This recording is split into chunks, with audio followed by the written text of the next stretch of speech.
not everyone is on digital wallet, right? A lot of people are copying and pasting their card numbers stored somewhere, just for the sake, or retyping them. So I think what might be an option to make, like, on a global scale, the whole checkout process more convenient is to onboard more people to digital wallets, different digital wallets, so that they onboard and they don't have to type their numbers, right?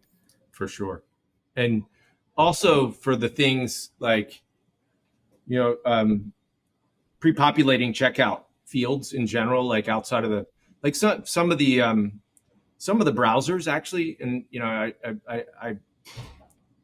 I should have thought of this 2 minutes ago, but some of the browsers also securely store your payment credentials, right? So the Safari browser and Chrome browsers are two that I know for a fact that do that, and they do it securely with a tokenized, a tokenized representation of your payment modality.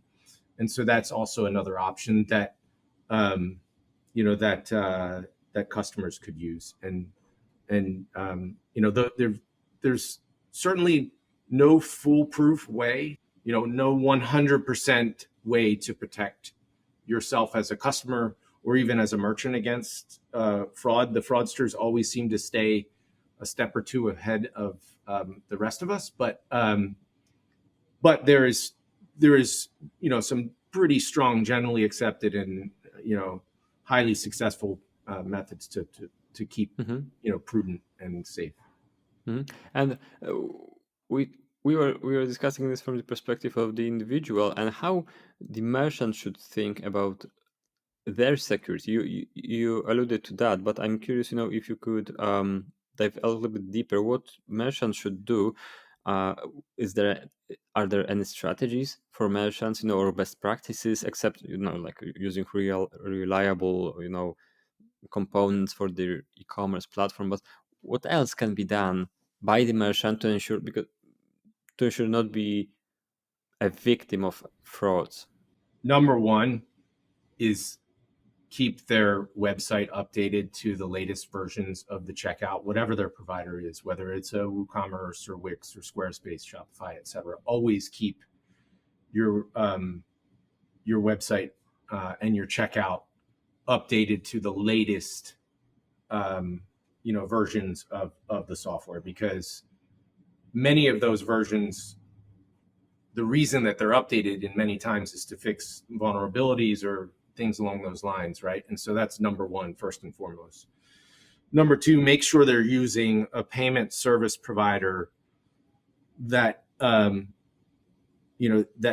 very seriously takes the security of payments and has a demonstrated a demonstrated methodology around doing that. So when you mentioned keying in card numbers, there should never be an instance where a card number is keyed in that is not being keyed into at least a hosted field, right? That is then immediately tokenizing, right? And the merchants would never ever want to, not even for a second, have sensitive customer data on their servers, right? At all, right? That needs to go right to the payment service provider, and then respond with a token, right?